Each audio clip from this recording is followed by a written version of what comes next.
Our society and our world are full of these invented and built up and contrived facades. And sometimes some people come along with a hammer and smash that facade.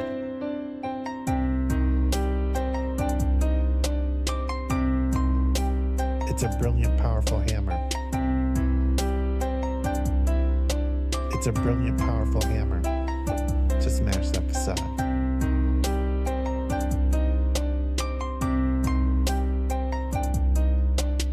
It's a brilliant, powerful hammer to smash that facade. Welcome to the future. Shit where you please. The Wi-Fi's killer, but there's no more bees. So there's hardly any flowers, there are very few trees, and you'll pay $1,000 for some honey for your tea. But we got these awesome collars, mine's an Apple Model 3. It allows for better movement than the Tesla X Elite. It lets you customize the ads that it implants in every dream. And for premium subscribers, doesn't shock you in your sleep. But it doesn't stop there. It can analyze your speech, and if it hears disinformation, then it notifies police. It's a swift re-education, but it knocks you off your feet like your booster every 7th week. I faced the future boldly with 2 eager open eyes, and I picked a couple nuggets up that blew my fucking mind. Like you can taxidermy someone while they're technically alive, and they'll shine when it's election time. See, the Democratic voter base will pay them zero. Never mind if voting for the scarecrow is a vote along their party lines. They could stare into its marble eyes and claim there's something dignified. Unlike real politicians, this one doesn't need an oxygen or kit supply. But its function is the same as those who came before. The goals are never misaligned. It still spends all its working time performing pre-recorded fleecing sessions where it sugarcoats your slow and hungry genocide, while pouring billions into Nazi coffers, all the while selling you the story that we're moments till the MiGs arrive. So fuck it, ask Zelensky if he'll help replace our leaded pipes. Watch a fleet of Penske's show, stacks of bills in every size. Guess it only took a black sun and a couple Heils. Honorary goose step and some Nazi boots a quarter mile, all while Biden sneers his sordid smile. I don't know what was in this morning's vial, but it makes him stare 1,000 yards through all the prompters and the cards like he can smell the nearest child. His eyes are wide and wild, wider than the grave in which another 1,000 families were tossed in as I typed until they rose up to the sky unceremoniously piled. Which sort of flies right in the face of all this network ticker tape where the American economy has superhuman vitals. And sometimes some people come along with a hammer. See, I like to think my trial's gonna play like a recital. I'll denounce the world around me and accuse the most entitled, who weaponize their titles, whose pull is something title, who'd starve us all to death to best delight their blighted idol. So they might destroy the record, and I will never get to vinyl. So my word is not immortal, but it's final. It's a brilliant, powerful word is hammer. not immortal, but it's final. It's a brilliant, powerful hammer to smash that facade.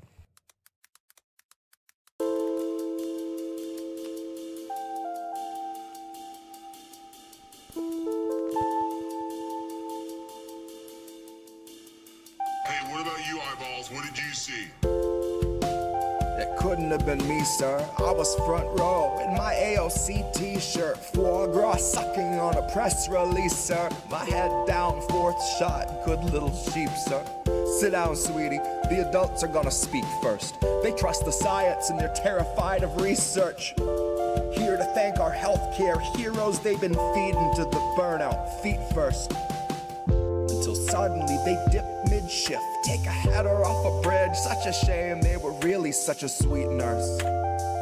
Now they'll never get the card and the cold slice of pizza meant to thank them for their teamwork. Now they'll never get the baggie full of checks mixed, which would be the one reward they'd see for the moms they had to intubate. and the countless cries of grief since we've been haunted by the specter of the C word. Now all the applause for our healthcare heroes rings a very hollow note because we played it out like Freebird. See, add the ones and zeros in our fragile checks and balances are checks for all the wealthy who have such unholy talents that we think it's patriotic that we all got zero balances. And re-elect Pelosi so she'll face our toughest challenges, which is analogous to water for a drowning man. Nancy disregards our impoverished with a spiteful and dismissive little waving of her withered hand. Cause 500,000 freezing on the streets is Biden's winter plan. And I bet you swore they told you were voting for a different man. But really all you wanted was a different man. It didn't make a fucking difference if he finishes the previous inhabitant's agenda and starts auctioning protected land. Biden's born to leap at any war a donor's check demands. Turns out that you can't cure greed once it infects a man. Once they lose respect for human life and focus all their fucking efforts on the oil baron rescue plan. Honey, what are we to Hecuba or Hecuba to us that if she's starving we should give a damn? Why should we be moved to tears if someone isn't eating? We won't even recognize that food is essential to our being. It's just us and motherfucking Israel who will not guarantee that food's a basic human right. Because starvation is our favorite tool of genocide disguised as sanctioned democratic healing. That's me in the corner, losing my religion, gouging out my eyes and then dancing on the ceiling. Jesus fucking Christ, what a feeling.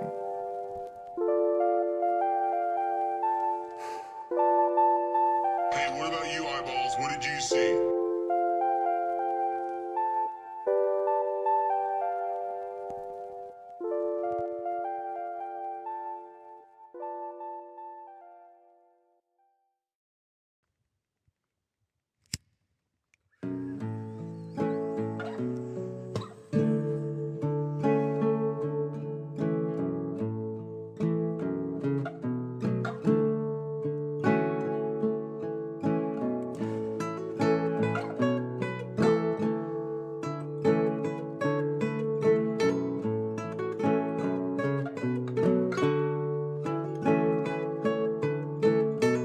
My lips, brand new taxes, starving all the billionaires and neutering their Visa Maxes.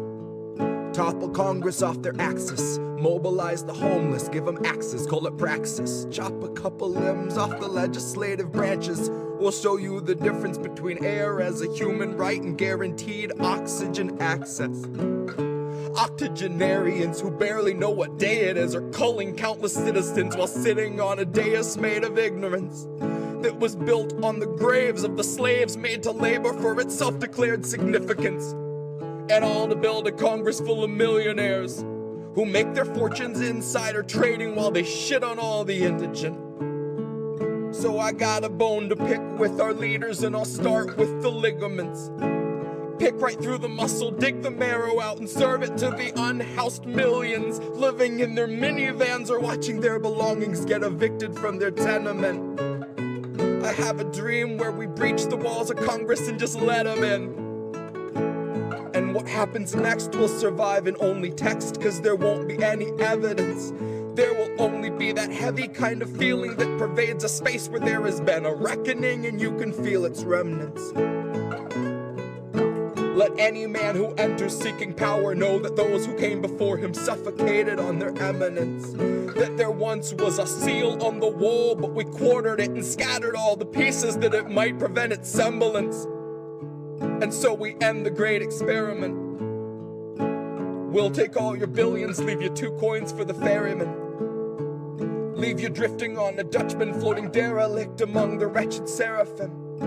For holy is the hand that wiped the land clean of those who pose as gentlemen. That's my time, honey, cue the thunderclap and strike the theremin. And so we end the great experiment. Give you 2 coins for the ferryman.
everybody.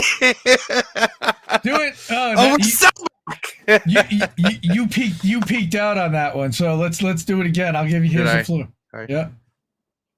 Hi, everybody. Oh, I love it. I missed it. That's our 2024 greeting. Hi, everybody. Right? Yes, we are here. It's American tradition. This is Indy, and I got this guy, Jesse. Jesse, he finished an album. Finally. Oh, it only took me 11 months? Close to 10 months. Yeah, because it was March that I put out. Well, March. Okay, so 10 months for the last spoken word and the last anything.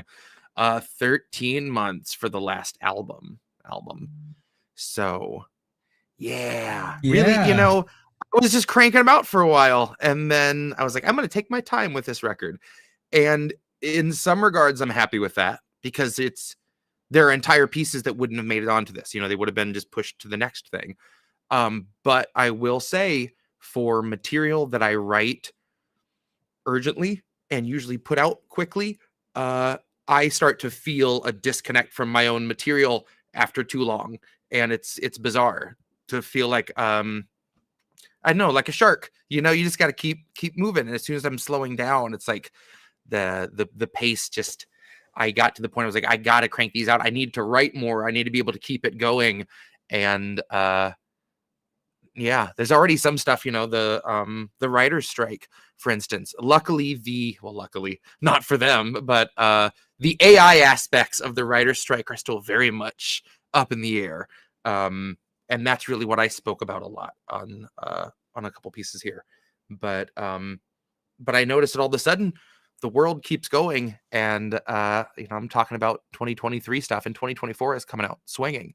So I'm ready. I'm glad we're into the promotional cycle, for lack of a better word, the album cycle, which I told you guys, like, I'm going to try to actually promote this record like you do a real record. Like, take the time instead of just diving right into the next project. Obviously, I'm already writing for it, but I'm gonna give it a little bit of time to really do this one justice.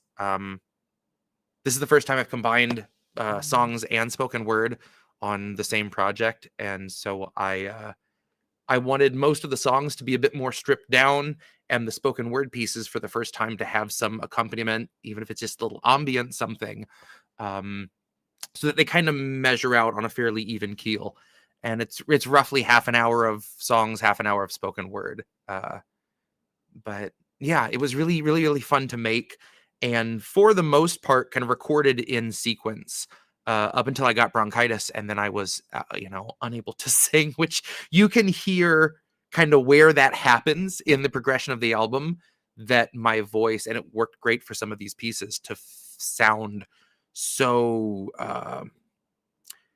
bedraggled and weathered and just beaten down, as my voice ended up sounding, really lent itself to the nature of some of these spoken word pieces really well. There's also a time where there's the signature crispy little hit of the apple into the mic, and you can hear me wheeze when I breathe in, and I kept it in because I'm like, it's a perfect timestamp of what I was going through recording this album. And a Blacksite would be wheezy, so I'm like, let's keep it. Let's have it be, a nice little, a little signature of how everything was going. Well, now also, let's not forget that there's other stuff that you didn't include on here. For example, you did Outsource and Welfare. Neither one of those are on here. Like, you wrote other material, like. This isn't all you've done in the last year, so I don't want anyone to get that mistaken, because I needed that. I needed to hear that, Indy. Thank you. I forget about that sometimes. There are a lot of one-offs, and But I've got a lot planned coming up. Honestly, we're getting close to, crazily enough, the 4-year anniversary of the virus coming out, and that felt awfully apropos. Since we're about to be staring down another 4-year virus. So I'm thinking of doing something with that, maybe a few acoustic covers recorded little remixes or updates, play around with some of the stuff from the virus for its anniversary. And then I have a couple other things kind of in the wings. But like I said, I'm going to take my time as much as I can, force myself to take my time and not just get into writing and recording the next thing. But we'll see how that goes. I'm not making any promises to myself. Well, plus we want to actually like take some time to promote and to let people absorb this one before the next one comes out. I felt like there are still people that I know well that like haven't heard deep hop culture, haven't heard a lot of stuff on Extremist. And I didn't do my due diligence shopping that around. I got done. I did a few interviews, and then I was like life and music and, just it's hard to stop writing about current events and feel like you need to get those songs out. But there's also just not enough hours in the day to work and be a dad and promo. Like I don't love having to plug, but you have to, that's unfortunately anything now, like real music. If you're just trying to be a singer-songwriter, trying to be a band, it's just so much about your social media presence and your TikToks and fan engagement and, things like that, that it feels so, so forced. So I'm very lucky in that I feel like I'm at a place where I have made so many friends from just connections I've made through my music. And I wouldn't want it any other way. I really wouldn't. I've managed to grow a lot of an audience over the last year, but at a safe speed that you can tell it's through word of mouth. I get a lot of people that will do the like gift purchases of something on Bandcamp to send to a friend. And it means a lot when you can tell it's someone that knows like, oh, hey, Terry will totally fucking get this. I'm going to send this to Terry. Just those kind of moments, like I feel make me really proud. So I wouldn't have it any other way. I love you guys so much. And I really hope that you like this record. Well, from what I've heard, and again, I've already heard more than half of it because we've done it on this show, but that's great. I've only listened to one of the studio versions here, so a lot of this is still going to be new for me, and I kind of saved it for that. Kings of Colony, you sent me a while ago. That's been out as a single, so we heard that one, and we heard Dust of Better Days. So those three, backwards from 5. I'm most excited, honestly, to hear Jesse Jett and the Return of the Cursed Medallion, because that. And I don't know if everyone really remembers or had listened to it. We actually cut that twice on American Tradition.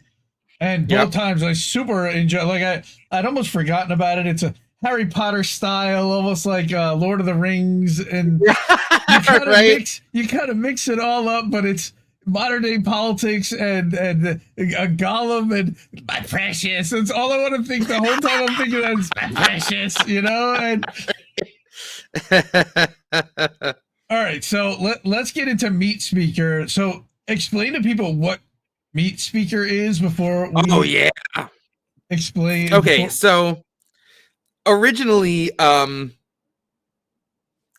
little fact is that the first plan I had for this was that the title track would be the opener track, Live from the Blacksite. As is now, it's 3 from the End. I wanted it to be the piece that I paired with my Mitch McConnell sample, but it just didn't feel right. And then I was looking over the list of other spoken word stuff, and I saw Meat Speaker. I always loved that title anyway, and just paired with the sound that we will hear of Mitch McConnell just freezing up, it felt so perfect. So as we all remember, Mitch's, I have to specify, his first occasion where he froze up in front of everybody. I wanted to use that. I wanted to have him talking, have him stop talking, stretch out the awkward sound of the press waiting for a response, and then me just come in over top of it. And after I got that sample and I started listening to it, hearing the little banter leading up to it is gold. It's just comedy gold. So that is Glitch McConnell, not Mitch, but Glitch McConnell. As much as I could crank it without it just clipping everything to shit. And yeah, I let him do his thing. you hear someone come up to him and say, do you want to go back to your office, or do you have anything else you want to say? And you actually hear Mitch go, huh? And he goes, do you have anything else you want to say to the press? And that's my cue to come in. Yeah, so there's just some really fun ambient stuff. I felt like it set a really good tone for what you're in for, and what I'm willing to do on this record, if I may say so myself.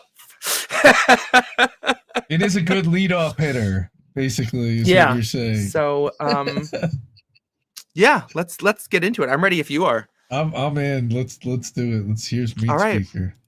Meat Speaker. This week has been good bipartisan cooperation and a string of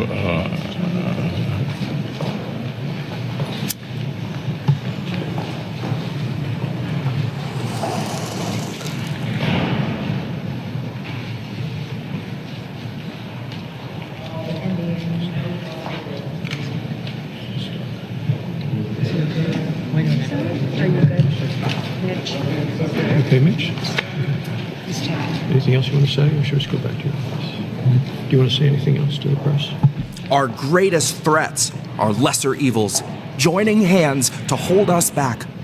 Worried looks from heartless people, tearful words from soulless hacks, faux concern from thieves and rapists, thoughts and prayers from Epstein's friends, moral laws from fascist racists, healthcare laws from Cigna's pens. Bought and sold progressive leaders say we're starving much too loud, but all I see are meaty speakers talking down to hungry crowds. Squad and all their sleazy leeches feast on workers plump with clout, stalk them through the tallest grassroots, track the unions, drag them down. Reap their labor, eat their labor, none too proud to suck it out, none too shamed to freeze your wage, then beg for change like fund me now. Rush me $20 or our democracy will surely drown. Rush me $20 so we can cluster bomb 100 towns. Rush me $20 and once you've emptied out your bank account, you'll get to say you've made us proud and BlackRock gets to take your house.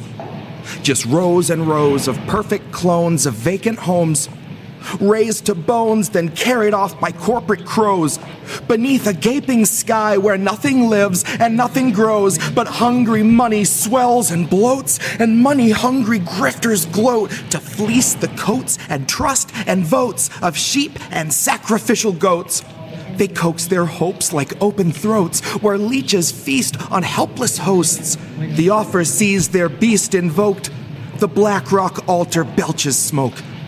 It rises that the world may know they've christened 2 new CEOs, one for press and public show, and one that just the board will know, who wears a crown of migrants' hands, who smiles when the cities flood, who has been anointed head to toe in workers' rights and children's blood, who bought the bill that soaked organic vegetables in fracking mud, who made his billions banking on technologies for tracking us, who filmed us every day as we kept smiling where the camera was, and streaming from our cancer clusters, chatting up some Langley bugs who take the time to listen when you think that no one gives a shit. They're nice enough to help you sow your discord into stripper clips, lead you to an act that they have planned out like a business trip, show you where the buzzwords go when manifesting manuscripts. It's manufactured terrorism, crafted by precision tip, sanded past all recognition, ground beneath clandestine grit, carefully conducted by the feds in the orchestral pit, watched by millions, none the wiser, smiling wide, applauding it. So who yells fire in the theater when they don't smell the hint of smoke? What audience enwrapped and eager rises up as one to go and flees as from some gnarled reaper, leaves the actors there alone? Who would hear one frantic teacher, warnings blared through tears and foam, say, rob yourselves of entertainment, leave your seats, but don't go home. The war outside is greater than these actors care to show. We've one night left before containment. Early dawn, they'll drop the dome. The streets tonight need all your anger. Playing now, the fall of Rome.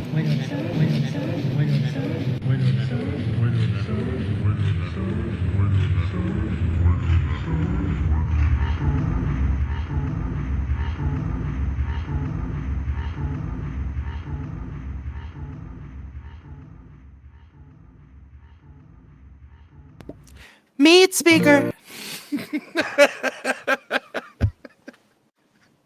And hence the end of Glitch McConnell. Oh, we have fun here. That's what happened to Glitch. Oh, that is fucking brilliant. $5 tip from Adam Ayers over on the Rock Fan. Thank you so much. Love you so much.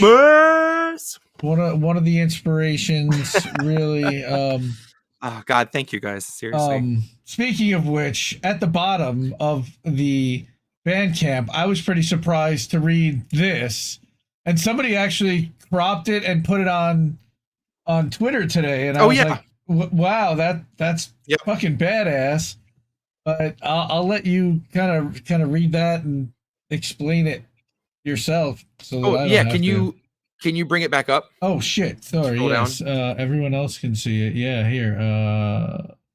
This one. That's what we have to do. Yeah, dedicated to Palestine and her people, with very special thanks to Cynic, Charlie, Indy, and Janice for not letting me quit. Each of you helped me to make this. There were. I mean, this is not to bust up my violin, but I don't do this music for like easy reward, quick gratification.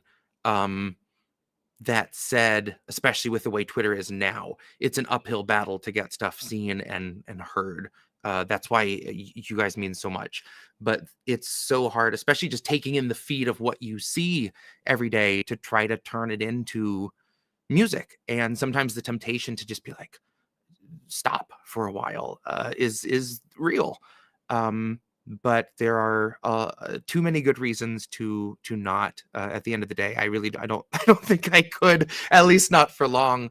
But Cynic, Charlie Mack, you, and Janice Countess, who I think was watching on Twitter earlier, have all just given me incredible motivation to see those reasons and to want to not only keep doing music in general, but this record in particular to finally finish this and put it out.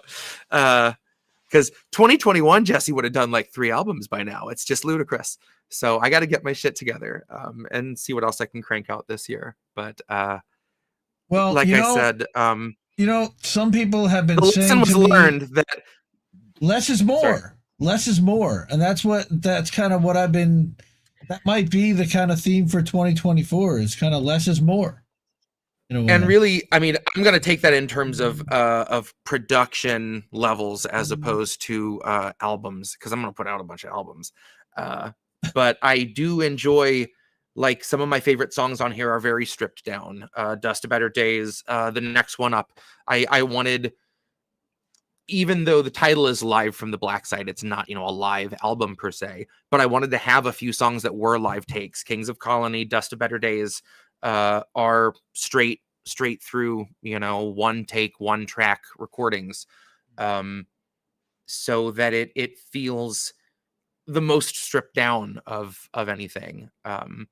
And in the last couple of weeks, I've gotten really into the band. And I feel like that's going to make my next album just be Americana as fuck. Like, we're going to get all stripped down and rootsy. So there's no way around it now. Sean, Southern, thank you. Seriously. I don't mind the band. Like, next time we do a normal episode of American Tradition, I'm absolutely playing Ophelia. I fucking love that song. Like, we're getting down next time. So fair warning. But yeah, so like I said, this is the first time I've ever mixed spoken word and songs on one album. So I especially wanted it to, like, I was going to go ahead and commit, we're not going full like concept album per se, but I wanted to have some kind of jarring ends, like Meat Speaker, kind of pick something to stutter down and pitch down and kind of fade out. I'm not going to have really long ambient passages. I'm not Sleep Token, but I did want to kind of blend these together in a way that didn't feel so jarring to all of a sudden have an acoustic track in the middle of, a couple weird spoken word synthy jobs. So Now, this version of the Kings of Colony, this was also on the closing credits of Pasta's Lahaina movie, correct? Lahaina on Fire? This or no? This unfortunately was not. This is what I recorded it for. But I recorded it, sent it to him, and I guess his editor already had ripped the audio from when I played it on my show. Oh. And so the audio at the end of the documentary is taken from American Tradition, from a live performance. So this version unfortunately didn't make it into Lahaina on Fire, but this is the same song, obviously.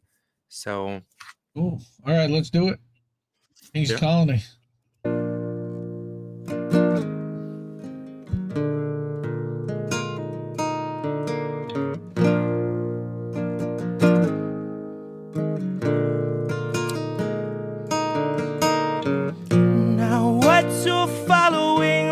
Idolatry, that's just fake.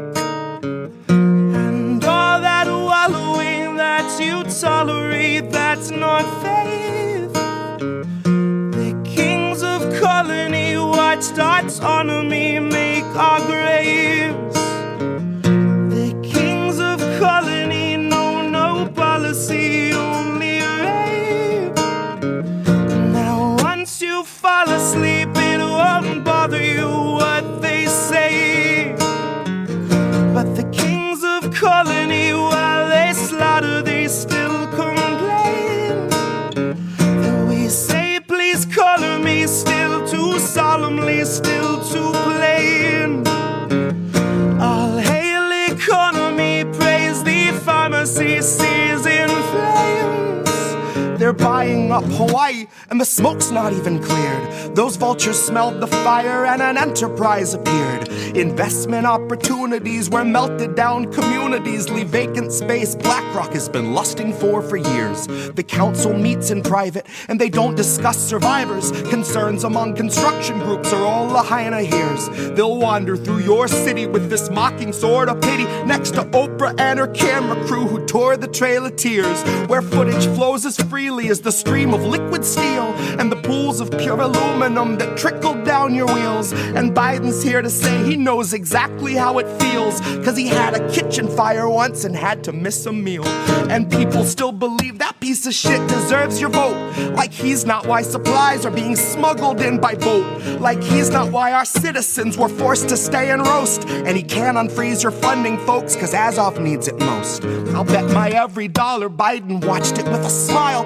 I'll bet he knows the whereabouts of every missing child. He's just the kind of man who lives to trample something tribal, collecting culture's corpses just to throw them on the pile. Like he and all his buddies didn't dream about the day when those who dared defy the donor class were cleared away. When home insurance triples and you can't afford to stay, and your land falls to the hands of those whose windfall fan the flames. The state will take Lahaina and they'll bastardize its name, and tourism will swarm it all the same. You see, the state we left Lahaina shows the ground rules of the game, the planes that in the night ignite the planes. And if questions raised that reckon the potential use of lasers, I suggest you take a closer shave by way of Occam's razor. And if those civilians stood between this country and its gains, then there's really nothing further to explain. Because you may know this already, if you truly know our past, but it ain't the first occasion and it will not be the last, where Americans are kettled in and made to bear the blast, are barricaded in and left for ash. How many in Lahaina now are lying there awake and still can hear the city we left leveled in our wake?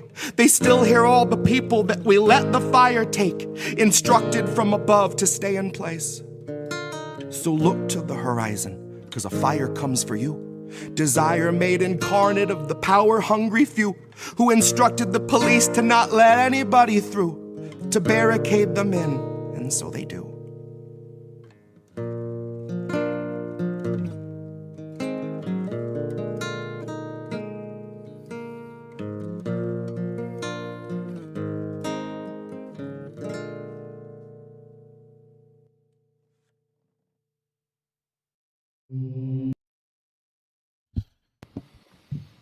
All right. Oh, wow.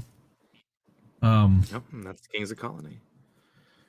Man, That's just and it's just it's kind of colonizers. It's just as fitting for Gaza, honestly, for what they're doing there. I know, right? In the same way, I kept kind of drawing parallels to what's happening there. Yeah. And wow. It's weird, and that's one of the unexpected things about recording songs that have sat for a couple months is that already, like, some of these things, like I might be talking about Ukraine or I might be talking about Lahaina, but it's like, oh, fucking Gaza. Like, even the pieces that aren't Gaza, and even the ones that are in the last few months, it's just it's a lot. When I recorded the Doja Cat Gaza piece, Better the Censored, I am very, very lucky because I saved that for last because I knew it was going to be the hardest, and I got it on the first take, and I would not have been able to record another one right away. Like, I got done and just, like, especially because I knew I was done with the album, and that, like, I didn't have to worry about my sinuses anymore. I got to just ugly cry after that. Like, it was not pretty, but that's not a piece I can get through and hold it together, so I'm lucky that it's not, like, blubbery, but there are a few on here. It's and you can ask Cynic, because I'll send her a lot of the kind of rough demo versions, and there were so many of these that I would do a take I liked, but I'd listen back to it. It was so angry. Everything was just so fucking right away from the get-go, just so angry. And I would listen to him like, I can't be yelling in people's ears every minute of all of these songs, and have to kind of almost do a few of those takes to get it out so I could do it at a manageable level. Because sometimes the first time I sit down and do one of these pieces all the way through, I'm ready to just put my face through the drywall. Like, I'm just livid. And it takes a little bit to kind of level that out to be able to deliver it in a way that I can get the emotional aspect out, and then kind of save the rage for some moments here and there, but to pepper them in and not have it just be an oven baked topping of rage. Although that does sound good. Okay, that's funny. Lumber Jesse. Okay, sure. Sure, that works. I'm not mad at that. Cowboy Kitty, that works. All right. So before we get to this next song, because I have not heard that one, but before we do that, I want to let everyone know, first off, you can first of all, jessejett.bandcamp.com. Let me drop that right now into the chat so everybody can get to that right now. I actually have it set up as a Stream Deck button to make it easy. Okay, next. Number 2, we are live on my YouTube channel also. And the reason why we're live on my YouTube channel is because I got turned back on for Super Chats. So if you want to leave a Super Chat for Jesse, you can do that over on the Indie Left Media channel, youtube.com/INDLeftNews. Also, really cool, we are streaming for the first time ever on INN's Instagram channel, because Instagram turned on live streaming. Nice. All right. So, hello, Instagram. Welcome to American Tradition. This is the launch record release party for an album that took close to a year to make. And I'm Indy, and that's Jesse, and we're doing this shit. I need to crouch. It's like the Brady Bunch all of a sudden. I need to find my square and get it. Right. All right. So let's get to Only Witness now. So is Only Witness, is this spoken word or a song, or this is spoken word? This piece I might have read on the show when I debuted a couple pieces, but I don't think I had settled on the title yet. This was about that kind of and luckily I have all of you, so I know I'm not alone in what I feel about the things I see, and when I watch the news and when I listen to fucking normal people talk. But it feels like that. You all know that feeling of isolation when your coworkers are having a conversation about Israel, the Israel-Hamas war, and you're just having to sit there and fucking bite your tongue. And sometimes it feels like you're the only person that sees what you're seeing, and that's incredibly isolating of a thought sometimes. So it felt great when I heard this was one of the infamous turns on sampler tweets. This was a post with some footage from some LSD trials. I want to say the early 60s.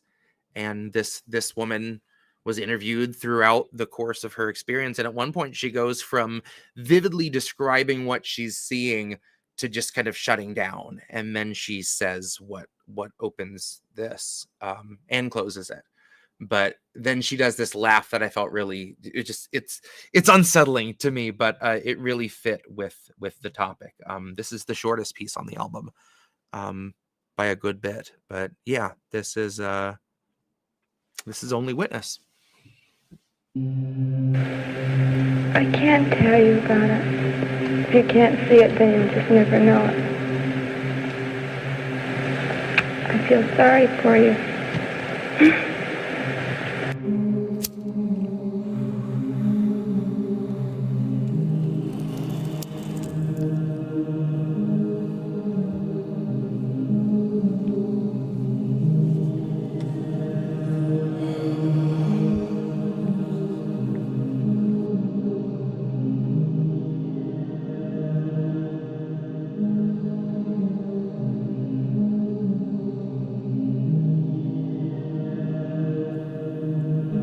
Somebody said democracy, and all I heard were screams. Echoes of civilians being wrenched out of their dreams to see their families torn apart, their lives so much debris, and no one seemed to hear the sound but me. Somebody said America, and I began to choke. So many words all bottlenecked at once within my throat. It's like everyone is lining up to go get out the vote, and I'm the only one who sees the smoke. Somebody shouted terrorists and cursed a foreign land, but all I saw were all the graves we made in foreign sand, like someone's pulling strings that tell us what for which we stand, and I'm the only one who sees their hands. Somebody mentioned freedom, but I wish they never spoke. I cannot break their spell no more than I can break my own. My curse to walk the sleeping world, its palaces of bones, and be the only one who sees the ghosts. They cannot see the rubble for the bodies trapped beneath, like they cannot see this country for the veterans on its streets, like they can't acknowledge genocide at home or in the East, 'cause it really doesn't faze them in the least. See, some will say extremist when you advocate for peace, and some will call you fascist for condemning World War III. If democracy is dying, I for one say let it bleed. None would see the bodies safe for me. I can't tell you about it. If you can't see it, then you'll just never know it. I feel sorry for you.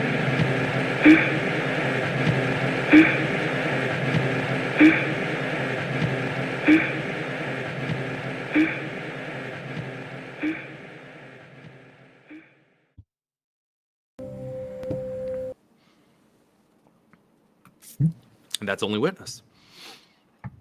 Oh, yeah. So now that sample was from where again?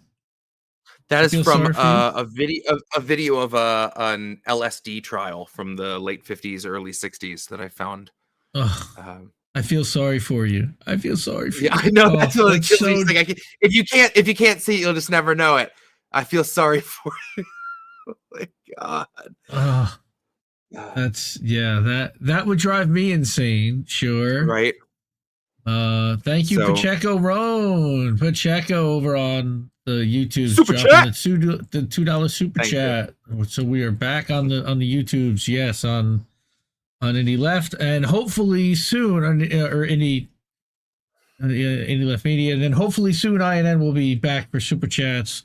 We're eligible, I think, this week, and we'll see if it gets turned back on or not. But nice. Thank you. And then Curse Medallion time. So this is here we go.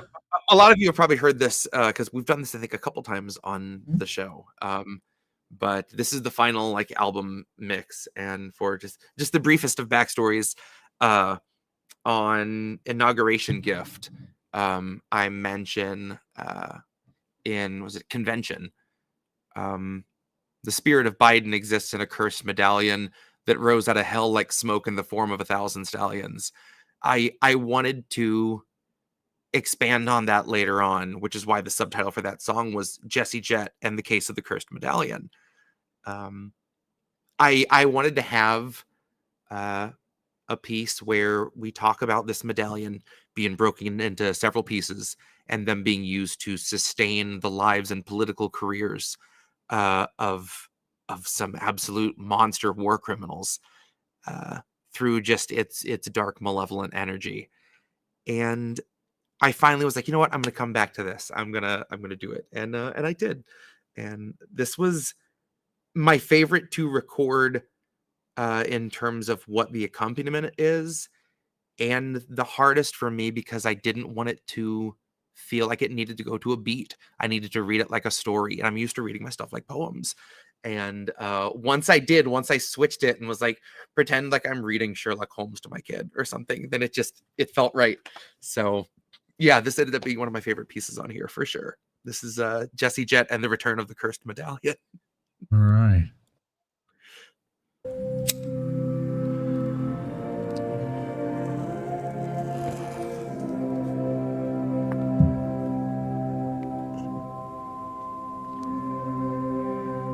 Carved upon a marble altar, somewhere in a lab, are runes that match an amulet upon an onyx slab. Doctor in a white coat, guards in olive drab. Kissinger unconscious, but as Providence would have, when the doctor stands beside him and he holds out the medallion, unconsciously, instinctively, he reaches up and grabs. Deep inside a Blacksite that is right beneath our streets, the sacrifice was made by which they demonized our speech.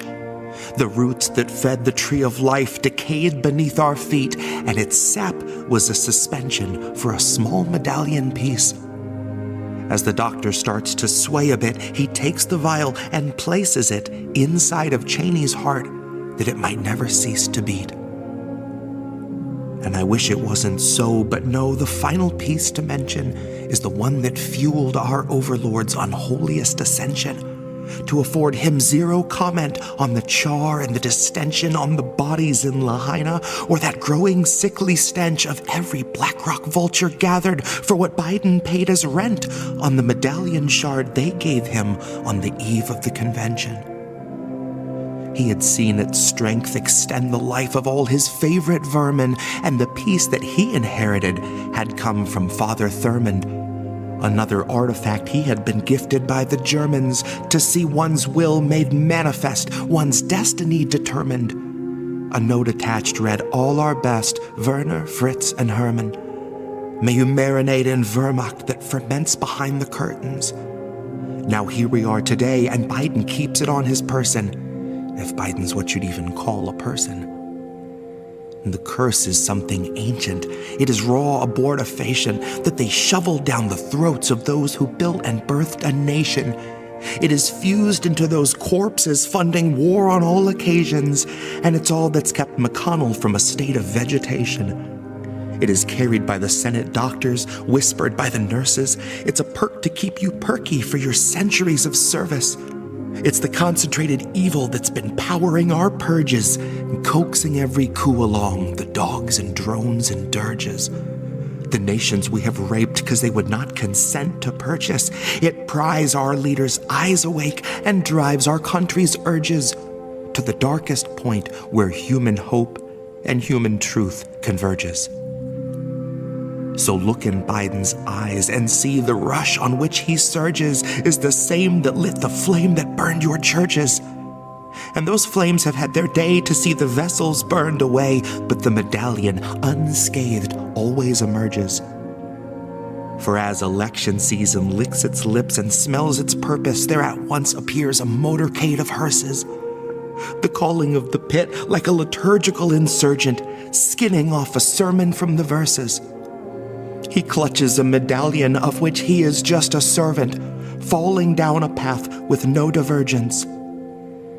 Now, some people wonder loudly just how low a man can go. Well, somewhere in a lab, they've logged effects of pure immersion. How long can someone lay upon that ancient onyx slab before rising up a wholly different person? How blackened can one be within the ink of human greed before their voters start to see a different version? How corrupted from within before you see it in their skin? How blighted till it rises to the surface? Till it bleeds into your eye, or you stand from time to time staring off into the press like they were comets in the skies? How long until your arteries start clogging up with flies? How long till child labor phantoms haunt you in the night? How long has the medallion been deciding who survives? How long till it demands a higher price?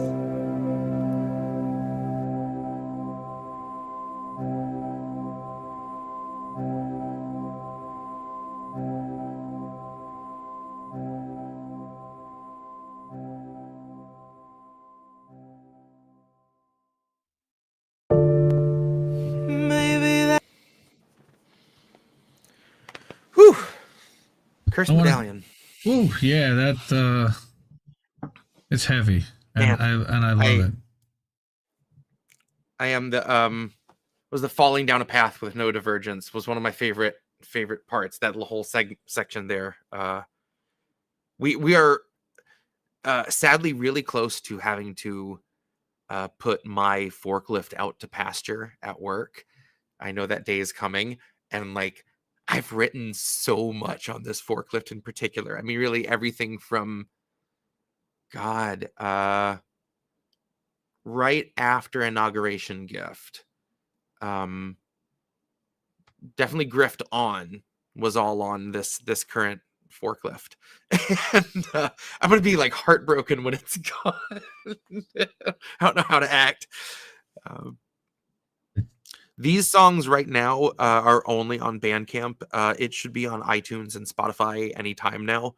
I haven't checked, but it gets uploaded to everything, Amazon Music, really everything except for like Tidal. I don't think it goes on Tidal, because that's a whole other thing you gotta pay and get licensing for, and nobody got time for that. MySpace either. No MySpace.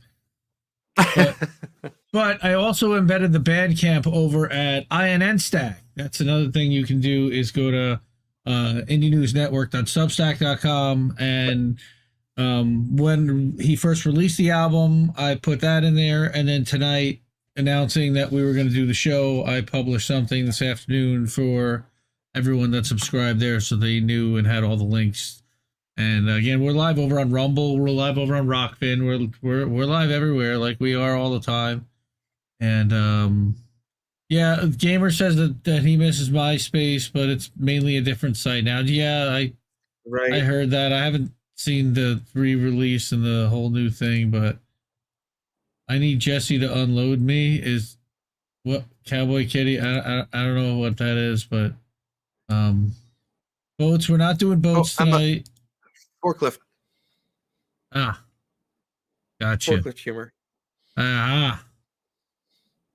Okay. All right. So Backwards from 5 is a labor song, which you don't get very many of those, folks. Right. And I love that. Now, see, I played this acoustic shortly after I wrote it on the show one night. But and I feel like, did we play the track of this a couple episodes ago? I don't know if we played it or if it was just you and I think we jumped on a call maybe, or yeah, it might have been. I think you're right. So anyways, yeah, this is another song, and like you said, a labor song at that. Specifically the the AI aspect of what the writers and actors strikes were involved with. The owning of your image without your consent, that there's not really rules in place yet for this. It's relatively new technology, and all the all the, CG efforts, the de-aging and stuff, all the scans that they do, eventually they're like, oh, well, we own those. If we want to use those in perpetuity, you did your part. You got paid for your day, and now we will do what we will with your image and your likeness. And as I talk about later in this album, that doesn't go away when you die either. Well, but George for Carlin's now, finding that out right now. So yeah, no shit. Oh fuck. So man. It's it literally like you. All right, so this is what this man does, and this is what drives me crazy. All right, watch them show you. All right, so at the very end of this. All right, and I literally read this to my buddy earlier today. All right, but it's just, here you go. Now watch as they show you a movie of you saying shit that you'd never say. George Carlin, what? Like, how do you do that, bro? How do you do that? All right, and I was gonna save that for afterwards, but listen for that and listen. It needs to be said. Holy shit, man! Like you kill me. You kill me with this. All right, so here, this is Backwards from 5. I love this song. So here, check it out. Hit it. How it goes. Start her over. Wait, how did it? We won't open our I think it bled into it from last one. Do over. Take 2. Maybe that's how it goes. We won't open our eyes. So we're the last ones to know. We're the last ones alive.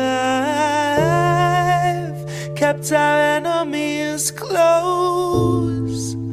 Wondered why we don't thrive while we're grasping at ghosts, counting backwards from 5, counting backwards from 5,